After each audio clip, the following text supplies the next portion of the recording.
आज भाद्र माह का अष्टमी तिथि है, जो भगवान श्री कृष्ण के जन्मोत्सव के रूप में जाना जाता है। ऐसे कहा जाता है कि भादो माह सबसे ज्यादा अशुभ होता है। इस कृष्णाष्टमी के अलावा कोई भी दिन इसमें शुभ कार्य के लिए नहीं होते, सामान्यतः देखा जाए।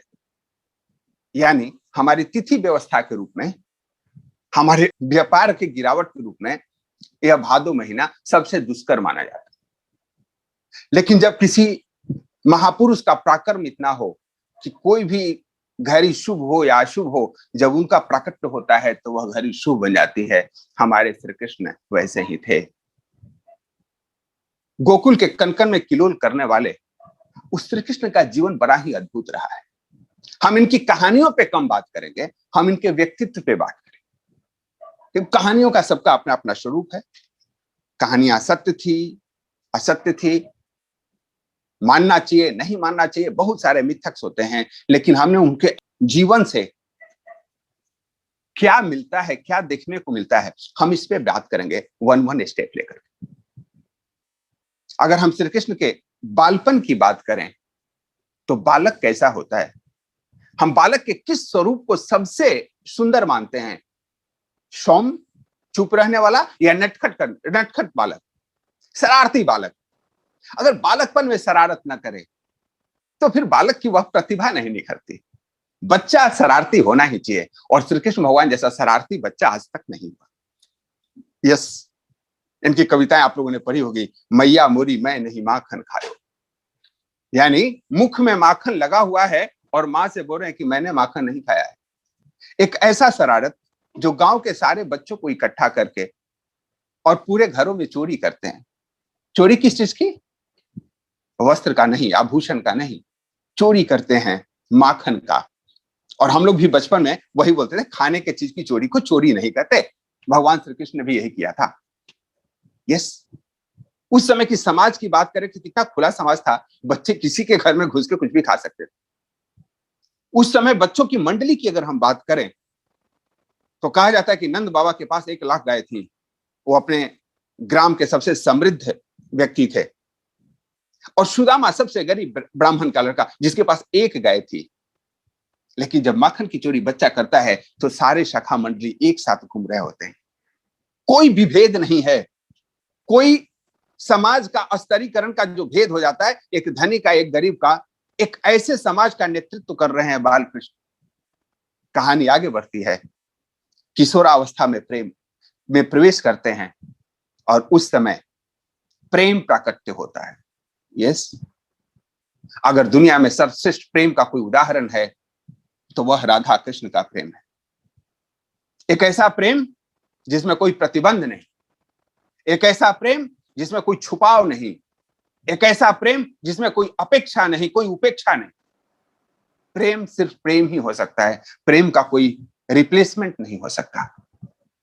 और यही कारण है राधा और श्री कृष्ण का प्रेम, प्रेम का वह उदाहरण है जो और कहीं नहीं मिलता। एक ऐसा प्रेम जो बांधता नहीं है। हम जिस प्रेम की बात करते हैं, अगर किसी को प्रेम जानना हो तो राधा कृष्ण की प्रेम की बात करें। अपने बाल अवस्था की सारी लीलाओं के बाद जब ऐसा वक्त आता है कि श्री कृष्ण को गोकुल छोड़ना है, उस समय सभी लोग जाते हैं राधा के पास कि तुम्हारा कहा श्री कृष्ण कभी नहीं टालते, तुम तो उनकी सबसे प्रिय सखी हो, अगर तुम रोकोगे तो श्री कृष्ण रुक जाएंगे। और हम यही तो अक्सर करते हैं। जब कोई भी व्यक्ति प्रगति के मार्ग में आगे बढ़ता है तो रोड़ा लगाने के लिए कभी माँ की कसम, कभी बाप की कसम, कभी पत्नी की कसम, कभी बच्चे की कसम। राधा कहती है कि नहीं, श्री कृष्ण पूरे जग का है और आज जगत को इनकी आवश्यकता है। अगर मैंने इनको अपने पल्लू से बांध लिया तो श्री कृष्ण वह कार्य नहीं कर पाएंगे जिसके लिए वो आए हैं। प्रेम की इतनी अद्भुत उदाहरण और कहीं देखने को नहीं मिलता है। हम तो मुस्कुराने की भी कीमत मांग लेते हैं।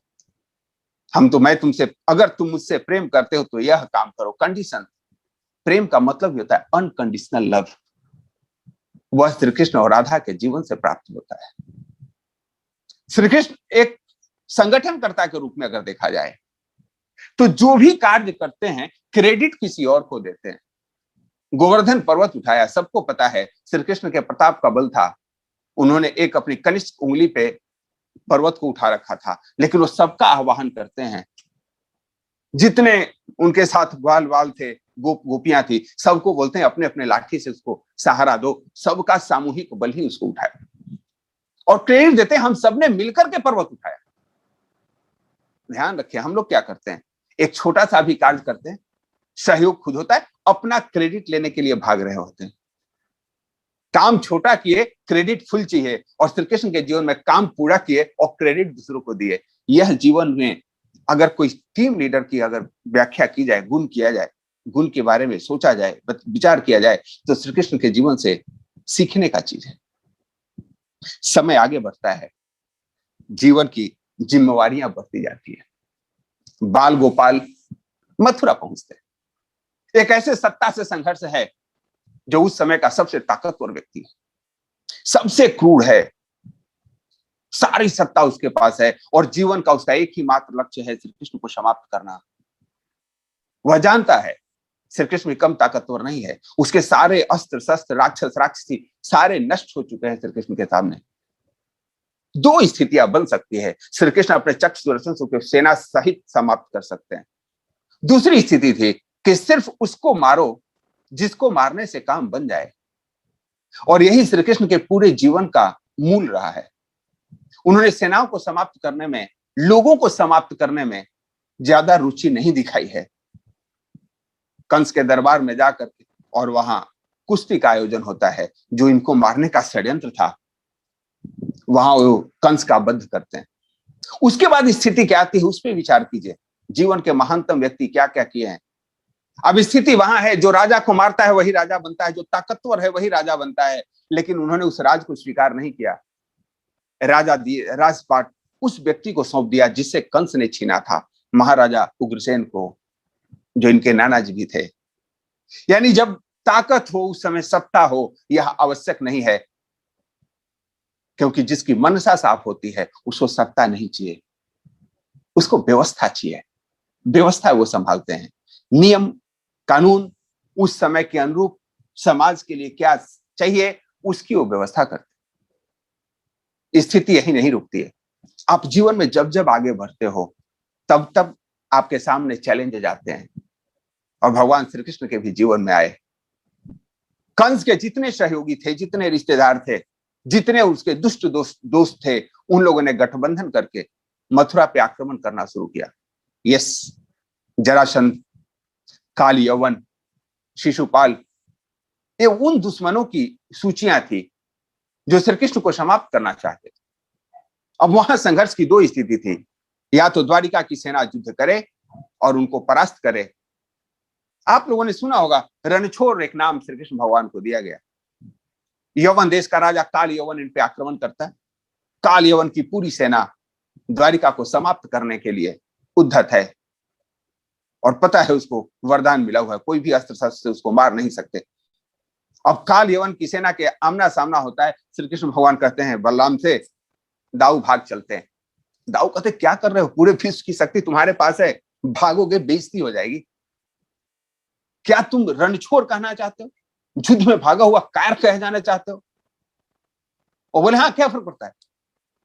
वो बोलते हैं कृष्ण, फर्क पड़ता है, लोग तुम्हारी निंदा करेंगे। उन्होंने एक ही चीज कहा, दाऊ आपको अपनी निंदा की पड़ी है? आपको यह नहीं लगता कि इसमें हजारों लोग मारे जाएंगे? हजारों सैनिक के मरने से उनका परिवार, उसकी पत्नियां विधवा होंगी, उनके घर का करुण प्रलाप जो होगा वो आपको अपने भागने के बेइज्जती से ज्यादा है क्या? दाऊ समझ नहीं पाते हैं। यह श्री कृष्ण की विशालता थी। दाऊ को हाथ पकड़ते बोला, नहीं भागना होगा, और मैं तो भाग रहा हूं। दोनों भाई भागते हैं। भागने का प्रयोजन यह नहीं था कि वो युद्ध नहीं करना चाहते थे, भागने का प्रयोजन यह नहीं था कि अपने दुश्मन को समाप्त नहीं करना चाहते थे, तरीका अलग था। और अलग अलग तरीकों का इस्तेमाल का नाम ही श्री कृष्ण है। वो भागते भागते गुफा में जाते हैं, जहां राजा मुचुकुंद एक वरदान प्राप्त करने के बाद निद्रासन में होते हैं। मुचुकुंद एक ऐसे राजा जो देवासुर संग्राम में देवताओं का हिस्सेदारी लिए थे देवताओं के तरफ से, और उनको इंद्र के द्वारा यह वरदान दिया गया था कि आप अनंत काल तक आप विश्राम कर सकते हैं, और अगर आपके विश्राम में कोई बाधा करे तो वह नष्ट हो सकता ये भागते हैं, भागते भागते गुफा में जाते हैं जहां मुस्कुंद विश्राम कर रहे थे। काल यवन भी पीछे पीछे जाता है और उसके ऊपर अपना पीताम्बरी, जो पीला इनका गमछा था, दुपट्टा था, उसको उसके ऊपर डाल देते हैं। काल यवन आता है, बोलता है कि यह छुपा हुआ है, पैर से प्रहार करता है। राजा मुचुकुंद, जो कभी श्री रामचंद्र के पूर्वजों में रहे थे, हजारों साल से वहां विश्राम कर रहे थे, उनकी निद्रा भंग होती है और उनके तेज से काल यवन मारा जाता है। कभी भी उस साधन का प्रयोजन नहीं है, प्रयोजन इसका है कि आपने कार्य क्या किया। भगवान श्री कृष्ण एक अच्छी एग्जाम्पल पेश करते हैं। अगर युद्ध से भागने से हिंसा रुक सकती है तो युद्ध से भागे, लेकिन शत्रु को नहीं छोड़े। ऐसा ही इन्होंने जरासंध के साथ भी किया। जरासंध को मारना था तो इन्होंने सेना लेकर के नहीं गए, क्योंकि फिर सेना लेकर जाते, संघर्ष करते। ये तो जरासंध से भी भागे। मथुरा से राजधानी अपनी द्वारिका शिफ्ट कर दी। भैया हम तेरे से डर गए हैं, हम तेरे से अलग जाना चाहते हैं। जरासंध खुश, हमने पलायन करवा दिया, लेकिन छोड़ा इन्होंने जरासंध को भी नहीं, तरीके बदल दिए। पता है जरासंध मल्ल युद्ध का प्रेमी है और इसका घमंड यही है कि इसको कोई नहीं हरा सकता। उसका प्रतिद्वंदी भीम को वहां ले जाते हैं, अपने चालाकियों के द्वारा, अपने ट्रिक के द्वारा भीम द्वारा जरासंध की बद्ध करा दी। लक्ष्य एक ही है, अपने टारगेट को पूरा करना, तरीके अपना हो जिससे कम से कम नुकसान हो। अगर आज के परिप्रेक्ष्य में देखा जाए तो विजनरी लोग यही करते हैं और किसी भी समय ही करते हैं। श्री कृष्ण ने इसकी शुरुआत की। अगर हम बात करें लीलाधर के रूप में, ईश्वर के अवतार के रूप में, तो भगवान श्री कृष्ण को विष्णु भगवान के पूर्ण अवतार के रूप में जाना जाता है। हर एक अवतार अलग अलग कलाओं से युक्त रहा है। 16 कला ईश्वर का पूर्ण अवतार माना जाता है और भगवान श्री कृष्ण उन 16 कलाओं के पूर्ण अवतार के रूप में जाने गए, जहां कोई प्रतिबंध नहीं, अपने पूर्ण स्वरूप में थे। शायद ही किसी अवतार में इन्होंने वह उद्घोषणा की कि मैं ही ईश्वर हूं। भगवान श्री कृष्ण के रूप में इन्होंने उद्घोषणा की कि मैं ही ईश्वर हूं। सारा दुनिया मेरे से प्रकट होती है और मेरे में ही समाप्त हो जाती है। इन्होंने विश्व को वह उदाहरण दिया कि जब मनुष्य शरीर से ऊपर आत्म रूप में प्रतिष्ठित हो जाता है तो हर एक व्यक्ति के अंदर जो आत्मा है वह मैं ही हूं। और एक प्रज्वलित आत्मा अनेक आत्माओं को प्रज्वलित कर सकती है। यही योगेश्वर श्री कृष्ण का रूप रहा है। हर हाल में, हर काल में अनुकरणीय, वंदनीय श्री कृष्ण की वह महान जीवन लीला, जो भारत देश हजारों साल के गुलामी के बावजूद हमारे संस्कृति को नष्ट करने का प्रयास किया गया, हमारे काव्यों को नष्ट करने का प्रयास किया गया, हमें हर एक जगह नीचा दिखाने का प्रयास किया गया, उसके बावजूद भी यहाँ की धरती भगवान राम को, भगवान श्री कृष्ण को नहीं भूली। यह उनके उदात्त चरित्र का ही परिणाम था। अगर हम पूरे विश्व की देन कहें तो श्रीमद् भागवत गीता, जो इनके मुख से उद्धृत वचन है, जो महाभारत का एक पाठ है, आज भी विश्व के उन महान ग्रंथों में सबसे महान है, जिसमें कहीं नफरत नहीं है, जिसमें जीवन का सिद्धांत है, जिसमें कोई धर्म की बात नहीं है, सिद्धांत की बात, जहां निष्काम कर्म की बात है, जहां योग की बात है, सांख्य योग की बात है, पूर्णता प्राप्त करने की बात है। पूर्णमदः पूर्णमिदं पूर्णात् पूर्णमुदच्यते पूर्णस्य पूर्णमादाय पूर्णमेवावशिष्यते। जहां जीव से शिव होने की प्रक्रिया की बात है, उसका रचना कहां किया गया। आप एक बार कल्पना करके देखें, महाभारत में 2 सेनाएं, 11 अक्षौहिणी और 7 अक्षौहिणी, 18 अक्षौहिणी सेनाएं। एक अक्षौहिणी में लगभग 2.5 लाख सैनिक होते थे। वैसी 18 × 2.5 यानी 45 लाख सेनाएं खड़ी हैं एक दूसरे को मारने के लिए। और उस समय कोई उपदेश दे सकता है, यह वही कर सकता है जो पूर्ण है। अब एक बहुत ही विचित्र क्वेश्चन आता है हमारे जीवन में, भगवान श्री कृष्ण ने क्या किया। इन्होंने बहुत सारे नियम तोड़े। हमेशा एक तुलना हो जाती है भगवान राम के सिद्धांत और भगवान श्री कृष्ण के सिद्धांत, और यह लाजमी है कि हम लोग उस पर भी थोड़ी चर्चा कर लें। भगवान राम का जब आगमन हुआ था, उस समय सिद्धांत का अभाव था, कानून का अभाव था। वैदिक काल से पौराणिक काल में हमारी भारतीय संस्कृति जा रही थी और उनका मुख्य लक्ष्य था सिद्धांत की स्थापना करना। और अगर आप किसी सिद्धांत की स्थापना करना चाहते तो आपको सिद्धांत पे चलना होगा, यह उसकी पहली शर्त है। इंटीग्रिटी। आप कोई भी कार्य करना चाहते वह अगर आप लीडर हैं तो आपको करना होगा, और भगवान श्री राम ने यही किया। उन्होंने इंटीग्रिटी की स्थापना की। रघुकुल रीत सदा चली जाई, प्राण जाई पर वचन न जाई। जब हमने एक बार कह दिया तो कह दिया कि हम पिताजी की आज्ञा मानेंगे, पिताजी कहे जंगल जाओ तो चले गए। उस समय की स्थितियां बड़ी विकट थी। अगर आप नजर दौड़ाएं तो हर एक व्यक्ति जिसके पास बल था वह दूसरों का शोषण कर रहा था, भले ही उसका सगा भाई हो।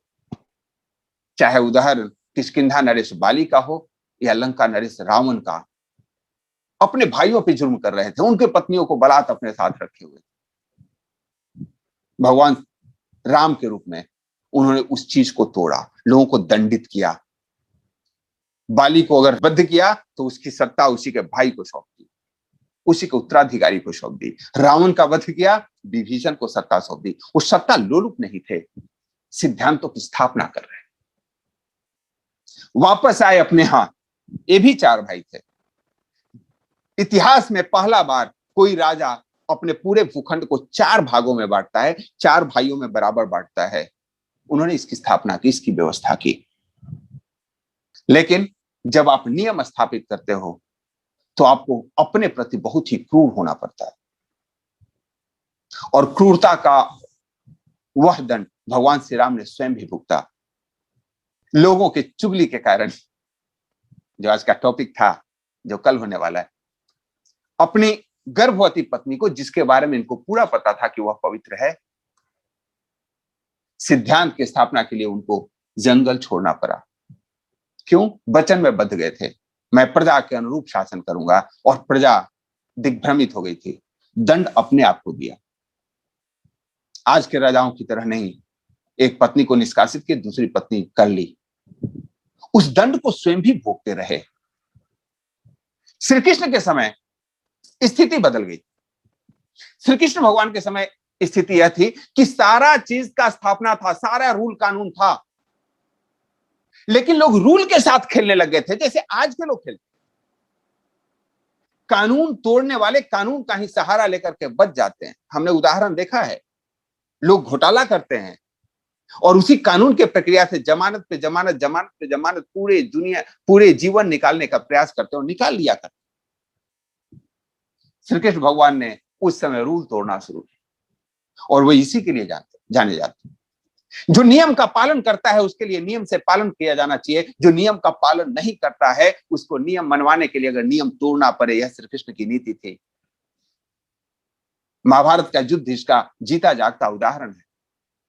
महाभारत के युद्ध में सारा नियम तय किया जाता है, तय नियम से युद्ध शुरू होता है, लेकिन उन लोगों के द्वारा जिनको नियम के तहत नियम तोड़ने आता है, जो नियम का उपयोग करते हैं लोगों को लूटने के लिए, वह शकुनी जो द्वित्वकीरा के द्वारा, जो उस समय का रूल था, पूरा राजपाट अपहरण कर लेता है युधिष्ठिर का, पूरा मान सम्मान की धज्जियां उड़ा देता है। उसको तोड़ने का एक ही उपाय था। नियम के साथ युद्ध चल रहा था, उन लोगों ने नियम तोड़ दिया, और यही श्री कृष्ण को मौका मिल गया। अभिमन्यु का वध छल से हुआ, महाभारत की पहली घटना जो छल से किया गया। उसके बाद श्री कृष्ण रुके नहीं। चाहे भीष्म पितामह का वध करना हो या द्रोणाचार्य का, कर्ण का वध करना हो या दुर्योधन का, हर एक जगह उन्होंने उन सारे नियमों को तोड़ा जिस नियम के सहारे हुए अपने आप को सुदृढ़ समझते थे। बहुत प्रश्न उठते हैं। नियमों का पालन तो भगवान श्री कृष्ण ने नहीं किया। उनके जीवन से एक शिक्षा मिलती है, लक्ष्य को ध्यान में रखें। और उनका लक्ष्य था मानव सभ्यता का विकास करना, उनका लक्ष्य था धर्म को स्थापित करना। और उस मामले में कभी हो सकता है कि कार पलट जाए। विकास दुबे का एक उदाहरण हम आज के परिप्रेक्ष्य में देखते हैं। पुलिस वालों की हत्या करके उत्तर प्रदेश का एक अपराधी मध्य प्रदेश में जाकर के कैमरा के सामने कैमरामैन को बुला करके और यह कहता है, मैं विकास दुबे ही यूपी वाला। वही शकुनी का षड्यंत्र, नियम से के द्वारा नियम की अवहेलना करने का षड्यंत्र। मुझे तो पुलिस ने अरेस्ट किया है और मैं अरेस्ट हो गया हूं, एक कानूनी प्रक्रिया चलता रहेगा। मैं नहीं कहता क्या कारण हुई, कार पलट गई, भागने की कोशिश किया और मारा गया। कभी कभी हमें याद आती है क्या उस युग में भी ऐसी प्रतिबद्धता रही होगी भगवान श्री कृष्ण के साथ? बहुत सारे लोग इस बात से सहमत है, जो हुआ अच्छा हुआ। यस, अंत को ध्यान में रख के जो कार्य किया जाता है उसका लास्ट रिजल्ट क्या है? नहीं तो हमारे यहां तो परंपरा रही है, मुंबई ब्लास्ट का जो अपराधी था हमने उसको खूब चिकन मटन खिलाए, 10 साल तक आवश्यकता थी क्या? निर्भया कांड का जो दोषी था उसको इतने साल तक कानूनी प्रक्रिया की आवश्यकता थी क्या? लोग नियम से खेलते हैं। श्री कृष्ण भगवान ने कहा नहीं, अगर आपको क्लियर हो कि अगला अपराधी है, उसके समय अगर नियमों की अवहेलना हो तो करनी चाहिए, क्योंकि समाज में भय होना आवश्यक है कानून का, समाज में भय होना चाहिए सत्ता का। भगवान श्री कृष्ण का उदात्त चरित्र, चीजों को अवलोकन करने का जो उनका सिद्धांत था, अपने आप में अद्वितीय था। वक्त अच्छा है तो मखमल पर कदम रखो, वक्त अच्छा है तो मखमल पर कदम रखो, वक्त बुरा हो तो अंगारों पर चलने का दम रखो। श्री कृष्ण उस समाज का प्रतिनिधित्व करते थे जिन्होंने कभी इस नाम पे रोने का नहीं कि हमने गलत परिस्थितियों, आज बहुत सारे लोग कहते हैं जीवन में, सर मेरे पास स्थितियां अनुकूल नहीं थी। और ये यही नहीं, हर एक व्यक्ति जीवन में कोई ना कोई बहाना ढूंढता है, कोई ना कोई स्कीम चलाता है, रैकेट चलाता है।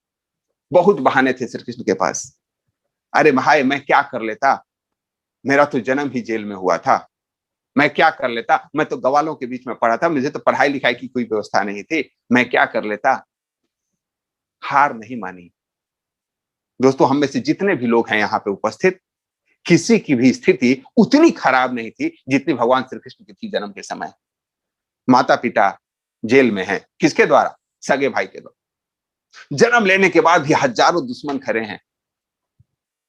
दूध पीते हुए बच्चे को मारने के लिए पूतना का षड्यंत्र है।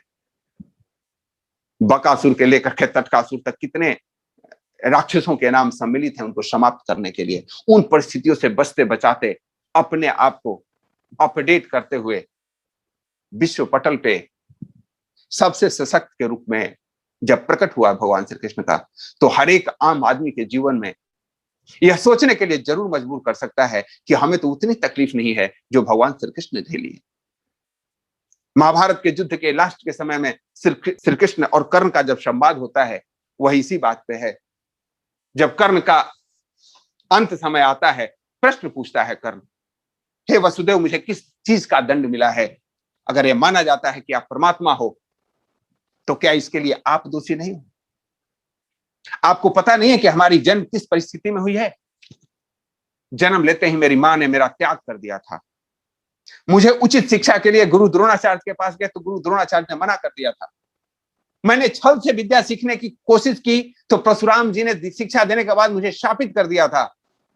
और कवच कुंडल मुझे जन्म से मिला था, उसको भगवान इंद्र ने छल से मेरे से प्राप्त कर लिया था। मेरे साथ तो पूरे जीवन छल ही हुआ है। उसमें एक व्यक्ति ने साथ दिया, दुर्योधन ने, और मैं उसके साथ रहा। तो क्या समय के द्वारा मेरे ऊपर किया गया न्याय नहीं? भगवान श्री कृष्ण का बहुत बढ़िया जवाब था कि हे कर्ण, जिस परिस्थिति में तुम थे उसी परिस्थिति में मैं भी था, लेकिन तुम्हारे पास जब सत्ता आई तो तूने क्या किया? तुम एक दुष्ट के साथ रहे, तुमने अपना विवेक खो दिया। यह जानते हुए भी कि लक्षागृह में इनकी हत्या की जा रही है, तुमको पता था, तुमने उसमें उनका साथ दिया। यह जानते हुए भी कि छल से जुआ खेला जा रहा है, युद्ध की राह में शकुनी कर रहा है, तुम उनका साथ दिया। यह जानते हुए भी कि द्रौपदी एक महारानी है, उसका वस्त्र हरण किया जा रहा है, तूने उसका साथ दिया। तूने उस समाज के उत्थान के लिए क्या किया जिस समाज ने तुमको आश्रय दिया था? यस, मैं बात कर रहा हूं सारथी वर्ग का। जितना तुम्हारे जीवन में संघर्ष था उतना ही मेरे जीवन में संघर्ष था। मैं जिन जादुओं के साथ पला था, जिन यदु वंश में था, मैंने उनके साथ द्वारिका बसाई। मैं यदु कुल का कहने में गर्व महसूस किया। मैं हमेशा सत्य के साथ रहा। जीवन में जब भी परिस्थितियां खराब हो, हमें भगवान श्री कृष्ण के जीवन का अवलोकन करना चाहिए। परिस्थितियों के नाम पे अगर हम रैकेट चलाना शुरू करें, मेरे साथ तो ऐसा हुआ था, मेरे साथ ऐसा हुआ इसलिए हम करें, तो हमेशा ध्यान रखें आप भक्त नहीं हो सकते, और जो विभक्त है वो समाप्त हो जाए। भक्त मतलब जुड़ाव। भक्त जो अपने आप को ईश्वर का संतान समझता है। हम बानरों के पुत्र नहीं है जैसा अंग्रेजों की अपनी परिकल्पना है। वो लोग इस बात को पोषित करते रहते, मनुष्य के पूर्वज बंदर थे। हमारी संस्कृति कहता है हम तो ब्रह्मा के पुत्र हैं, हम तो भगवान के डायरेक्ट एंट्री हैं। नहीं तो अगर बंदर से हम पुत्र होते तो बाकी बंदर बंदर ही क्यों रह गए, वो सारे के सारे आदमी क्यों नहीं हो गए। वैज्ञानिक इस बात से भले ही अपने अलग व्याख्या रखते हो, अलग तर्क रखते हो, लेकिन हमारी संस्कृति हमें पूर्ण से पूर्ण की तरफ अग्रसर करने का मार्ग सिखाती है। हम पूर्ण ही थे और पूर्ण ही हैं, और भगवान श्री कृष्ण ने इसकी उद्घोषणा की है कि जगत में जो भी है वो मैं ही हूं, पूरी सृष्टि में ही हूं। इनके जीवन के बहुत सारे उतार चढ़ाव में महाभारत की घटना सबसे महत्वपूर्ण थी।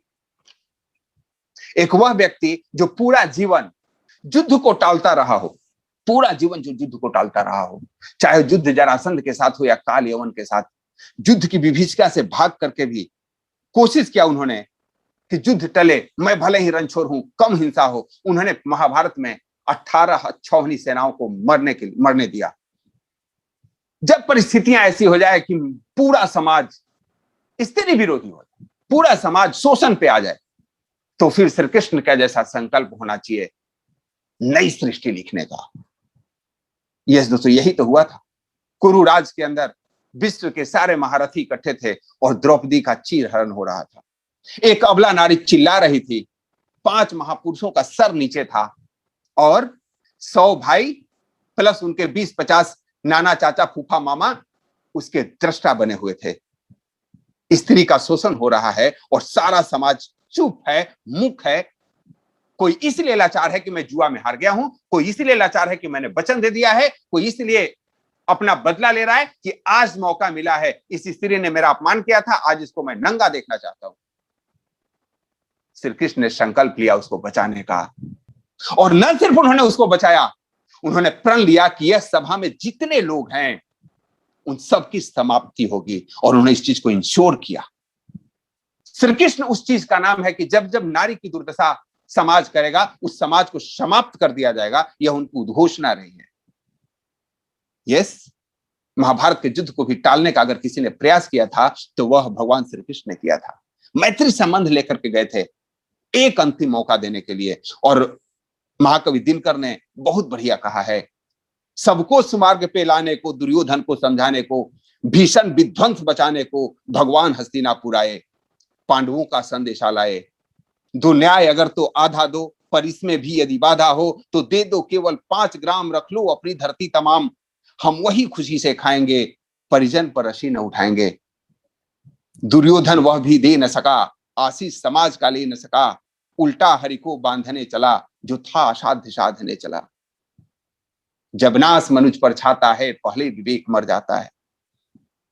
हरि ने भीषण हुंकार किया, अपना स्वरूप विस्तार किया, डगमग डगमग दिग्गज डोले, भगवान कुपित होकर बोले, जंजीर बढ़ाकर साध मुझे, हाँ हाँ दुर्योधन बांध मुझे।